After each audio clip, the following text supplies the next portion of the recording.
بسم الله الرحمن الرحيم.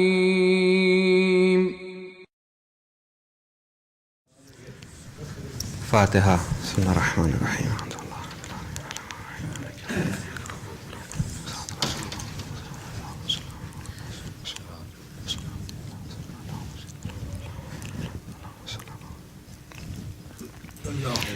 أعوذ بالله من الشيطان الرجيم. بسم الله الرحمن الرحيم. الحمد لله رب العالمين. الحمد لله الذي لا يبلغ مدحته القائلون ولا يحصي نعماءه العادون ولا يؤدي حقه المجتهدون الذي لا يدركه بعد الحمم ولا يناله غوث الفتن الذي ليس لصفته حد محدود ولا نعت موجود ولا وقت معدود ولا أجل ممدود فترى الخلائق بقدرته ونشر الرياح برحمته. اللهم عف صلة سلواتك وسلامة تسليماتك على أفضل التعينات المفاضة من العماء رباني وآخر التنزلات المضافة إلى نوع الإنسان.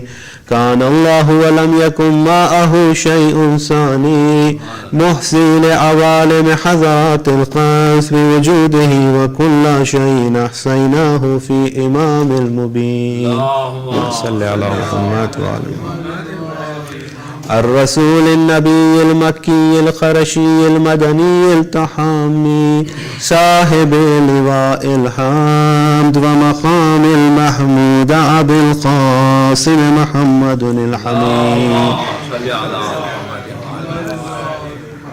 وعلى أخيه وابن عمه وثهره وخليفته من بعده وقائد الغر المحجلين ياسب الدين إمام المتقين أمير المؤمنين علي بن أبي طالب وعلى ابنته الطاهرة الحوراء العنسية الراضية المرضية الشفية يوم الجزاء فاطمة الزهراء سلام الله عليها. اللهم صل وعلى أهل بيته الطيبين الطاهرين المعصومين المظلومين ولعنة الله على أعدائهم أجمعين من يومنا هذا إلى قيام يوم الدين. بسم الله الرحمن الرحيم. I begin in the name of Allah, the most beneficent and most merciful. We thank Allah subhanahu wa ta'ala who granted us this opportunity to be His guest in this holy month, the month of maghfirah, the month of rahmah, the month of forgiveness, the month of acceptance of our ibadat, the month of acceptances of our du'as, the month in which Allah's doors of mercy were opened for all those who were seeking Allah's mercy. And now as it is coming to an end, we will try to very quickly conclude our discussion. But the point that I felt very, very strongly that we need to take is that we need to bring change, we need to bring reform. We should not let the holy month of Ramadan pass by without self-reflection, without making resolutions and being steadfast on those resolutions. Because at the end of the day, if we only keep this to the level of our intellect and never allow our soul or these concepts to reside on our soul by manifesting it through our actions, then there is no point. Because if it is only in terms of knowledge, we are all knowledgeable, we are all equipped with the knowledge. The thing that lacks in all of us is action. And the holy month of Ramadan proved us wrong by showing that if we are determined and if we are committed And Allah subhanahu wa ta'ala commands us, if we can fast, if we could refrain from food, if we could refrain from drinks, if we could refrain from all other kinds of guna in this blessed month, then obviously we have the ability and the capacity to resist guna and to work and to enhance our iman by the way of acquiring and attaining virtuous actions, and that is what taqwa is. And the take away reward that Allah promises in this blessed month is taqwa itself. So inshallah, we definitely rely and trust upon Allah and the blessings of Ahlul Bayt and the wasila and the tawassul of Ahlul Bayt to protect us from not being swayed by the insinuations and the whispering of shaitan, so that we can be steadfast. The topic in which I was describing how Prophet of Allah was mentioning that you are going to go through Darul Hudna, a time of uncertainty, a time where you will have a very short stay, and the Prophet of Allah says that at that time you should cling on to or hold on to the Quran, because Quran is Shafi, Quran is the one, it is a catalyst, it is the reinforcer, it is the one who can prevent you from falling from the grace and hold you and take you towards Sirat al-Mustaqim. Allahumma salli ala Muhammad wa ali Muhammad. And then the Prophet of Allah also warned those who have kept Quran ahead of themselves, meaning Quran was their guiding light and they were following Quran, then Quran will take them to the destination, the ultimate destination of the Riza of Allah subhanahu wa ta'ala. And those who have abandoned Quran, meaning have left behind Quran and have overtaken Quran and went ahead of Quran, they will be hurled into the fire of hell. And that misery, my dear brothers and sisters, does not even wait for the hereafter. We find, even though people are having so many resources, we find people are very depressed, people are not happy, and one of the reasons is the lack of convictions. They feel that they were pursuing materialistic life all life long. They pursue that materialistic life only to realize when they come to the end of the road that all this is going to matter nothing to me if I am not living here, if I am not alive in this world. And that makes them a lot more hopeless. Whereas Quran and the teachings of Rasulullah and his Ahlul Bayt is that every action that you take is a conscious action, and that conscious action is with the niyyah that you are trying to attain Allah's proximity and Allah's qurb. And no matter what you attain in the life of this world, the akhirah or the hereafter is guaranteed through those conscious decisions that you have made. In fact, we find our sixth Imam, Imam Jafar as-Sadiq alayhi salam, when he debates with an atheist, one of the things that he calls upon and reminds this atheist is that what you say and what I say, the difference between what you say and what I say is that what I say, there is a possibility. Can you negate the possibility of having hereafter? He cannot, we cannot, because there is imkan, there is a possibility. And if that possibility comes true, where will you stand and where would I stand? If you do not go back and if you negate the possibility, well, you say you cannot see God, therefore there is no God. But there are so many things we do not see. Does that mean they don't exist? If I cannot show you where the pain is, does that mean I do not have pain? There are so many examples. Gamma rays. Yes. X-rays. X-rays, gamma rays, microscopic, small computers. Small computers have now more than 1 million transistors. When I started seeing my first transistor in a radio was this big. And now the computer chip is this small and it has 1.6 million transistors.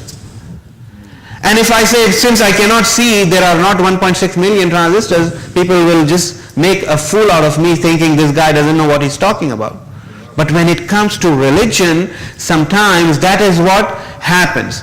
So the month of Ramadan and the teachings of Quran are realities, haqa'iq.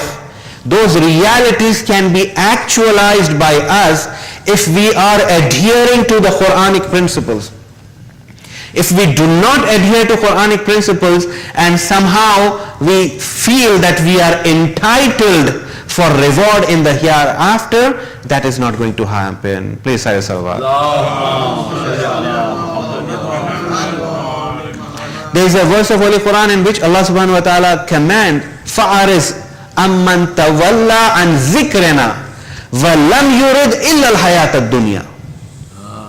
Avoid those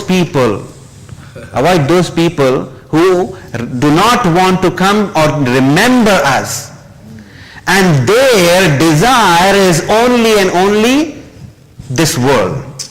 And the verse continues and it says that this is out of their little or limited knowledge they are talking about. They do not possess knowledge. That's why they are saying this. So Quran is that source through which not only we have to understand and accept, but it should manifest, it should reflect in our actions.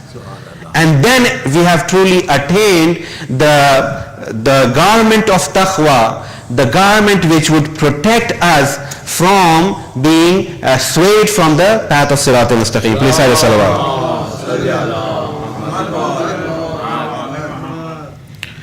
And if we could save ourselves from that destruction, then that is the true success not only of us but also of those who strived all their lives to make us succeed. When the Battle of Badr was commenced and the Muslims, although they were in a short minority compared to the Quraysh or the enemies, yet Muslims prevailed as it was the promise of Allah, and Muslims won the battle. And then those who were made prisoners, they were brought in, and when the Prophet of Allah saw them, they were in chains, and the Prophet of Allah saw them and he smiled. And when he smiled, one of the kuffar, they say, look at your Prophet, how he is smiling on our misery. Now that we are chained, we are prisoners, he is smiling on us. The Prophet of Allah says, you took me wrong. You have taken me completely wrong. The mission that I have, the thing that I was thanking Allah subhanahu wa ta'ala for, and I smiled, was that all the prophets, they came and they gave the message and they left. But my mission was different from other prophets. My mission was to ensure humanity comes to the path of Sirat al-Mustaqim, comes to the path of righteousness, even if I have to drag them with chains. And what I have done to you is I have tried to bring you towards Sirat al-Mustaqim. So this prophet is different from other prophets.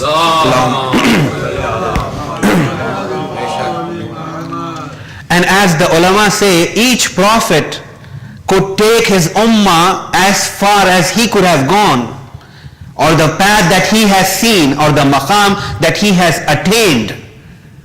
And if we compare, they say that the maqam or the station that our prophet has attained is so high that qaba khawsain aw adna. Allah subhanahu wa ta'ala himself declares that I have ascended my beloved messenger to such heights that the difference between his Lord and Rasulullah was that of 2 bows or even less than that. Meaning that this ummah has the potential to raise to those heights. That's why you find there are narrations of the Holy Prophet which says that ulama ummati afzalun min anbiya bani Israel. The ulama, the scholars of this ummah, there are narrations which say are like Anbiya Bani Israel, like the prophets of Bani Israel, or even better than the prophets of Bani Israel.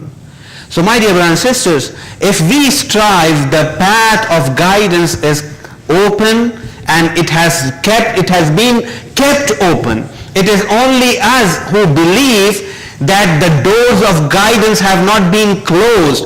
Yuzakihim. Quran says that the job or the mission of the prophets was to do the tazkiyah, to purify the souls. And it is only us who believe that that purification still is being continued with the Imam of our time. If we are connected with Quran and if we are connected with the Imam of our time, that tazkiyah and that purification is still possible. In fact, there are narrations from the Holy Prophet who talks about very, very highly of those who are going to come in the end times. In the end of times, those believers, their maqam, their station, the Prophet of Allah has called upon his companions to envy their station because they are going to raise to such heights. So the doors of that opportunity are open for us, but it is only upon us to act on what we know. Please say the salawat.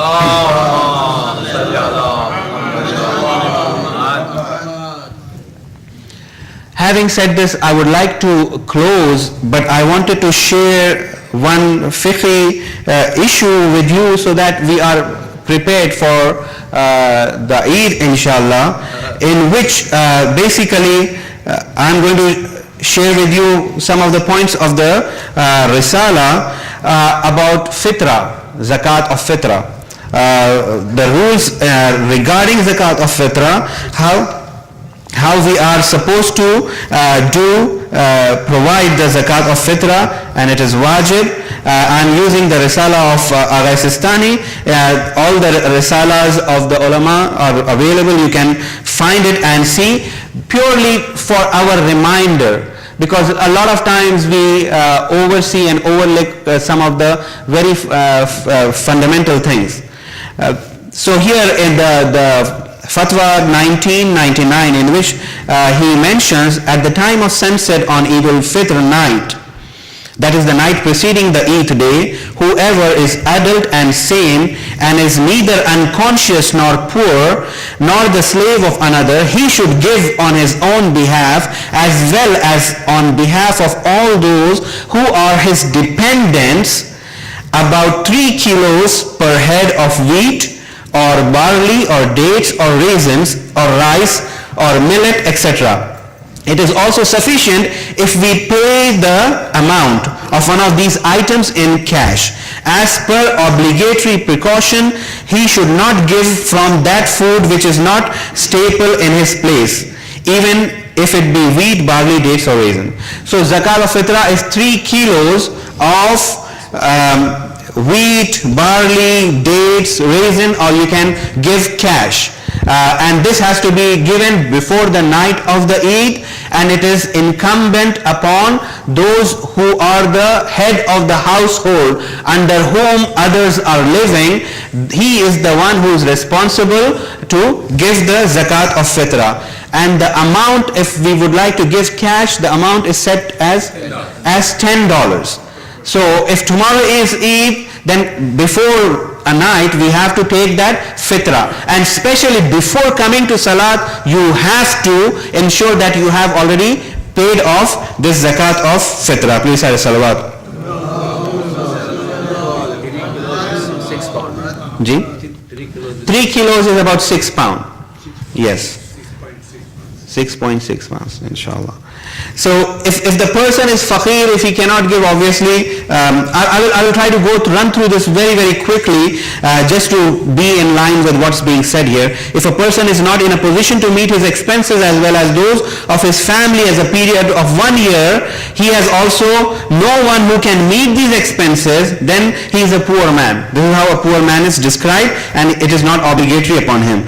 One should pay fitrah on behalf of all those persons who are treated as his dependents at his house on the nightfall of the Eid al-Fitr, whether they are young or old, Muslims or non-Muslims, irrespective of whether or not it is obligatory on him to maintain them, and whether they are in his own town or in some other town, which includes guests. If a person appoints his dependent who is in another town to pay his own fitrah from his property, and is satisfied he will pay, then he does not have to pay. Okay. The fitrah of a guest who arrives at his house on the night of Eid al-Fitr before sunset without his consent. This is the second one. The first one, it is obligatory to pay the fitrah of a guest who arrives at his house before sunset on Eid al-Fitr night with his consent, and he becomes his temporary dependent. So the guest whom you invite before sunset, if he arrives to your house, he becomes your temporary dependent, and you have to pay fitrah according to Agha Sistani. And if somebody arrives without his consent and stays with him for some time, is also as per obligatory precaution wajib upon the host. Okay. I have seen people frowning if you visit in India on the night of Eid al-Fitr, yes. Please say salawat.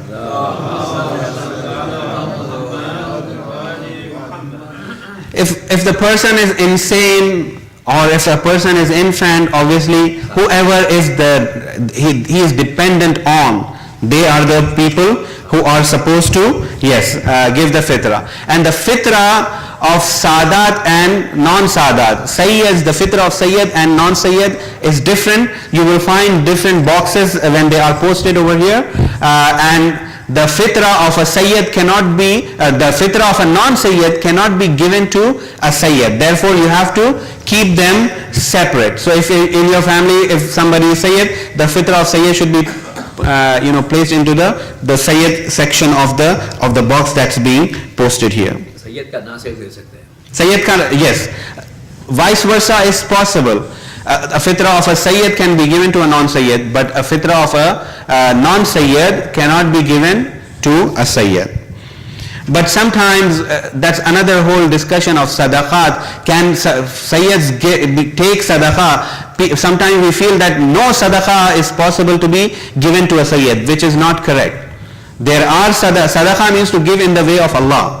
There are special sadaqah that a Sayyid cannot take from a non-Sayyid, but there are others which can be taken if he is deserving. Okay. If a person employs someone like a carpenter or a servant and agrees to maintain him fully, he should pay his fitrah as well. But if he agrees that he would pay him for his labor, it is not obligatory on him to pay his fitrah. So if the cable man arrives, are you supposed to give fitrah for him or not? Okay, he's not your guest. And he's paid. Okay. But if you find any uninvited neighbor coming, then you have to, as a precautionary matter, you have to, yes, pay the fitrah. Yes. Allahumma salli ala Muhammad wa ala. We have 2-3 minutes. I would like to very quickly go one of the things about the sighting of the moon also from this Risala. Please, Salwan.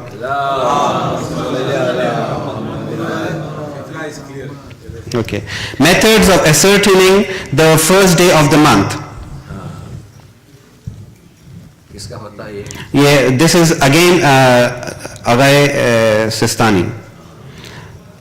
Okay, if a person himself, the first day of the month is established in the following 4 ways. If a person himself sights the moon, if a number of persons confirm to have sighted the moon and their words assure or satisfy a person, similarly every other thing which assures or satisfies him about moon having been sighted. if two just persons say that they have sighted the moon at night, the first day of the month will not be established if they differ about the details of the new moon. This difference can be either explicit or even implied. For my case, should be a justice. Now you have just said that in Chile they have seen the moon. Those persons are justice person or are they? We don't know. Whoever declares need to establish. So how you expect that Chile mein hoga bol ke? Yeah, if the reports are confirmed and the source is confirmed to be just, then in that case, of course the moon has been sighted. But if the reports that have been confirmed and if you are not sure that they were done by a just person, then obviously... Who will confirm this report? The one you're just talking about, Chile? No, I am not confirming any report. Okay. We together went to moonsighting.com and there was a line saying they saw it in Chile. So I am not confirming anything. Okay. Yes. There is a website called moonsighting.com. So I have not used it very extensively. If there are people, it has been for a long time. If people have trust and if they say, and if that is for you, it establishes the trust enough to happen, then it's for you, it would be confirmed. And then the first day of the month will not be proved by the predictions made by the astronomers. However, if a person derives full satisfaction and certitude from their finding, he should act accordingly. If the moon is high up in sky or sets late, it is not an indication that the previous night was the first night of the month. Similarly, if there is halo around it, it is not a proof that the new moon appeared in the previous night. If the first day of the month of Ramadan is not proof for a person and he does not observe fast, and if it is proved later that the preceding night was in fact the night of Ramadan, he should observe qada of that day. He should make it up. Yeah. Okay. Chale.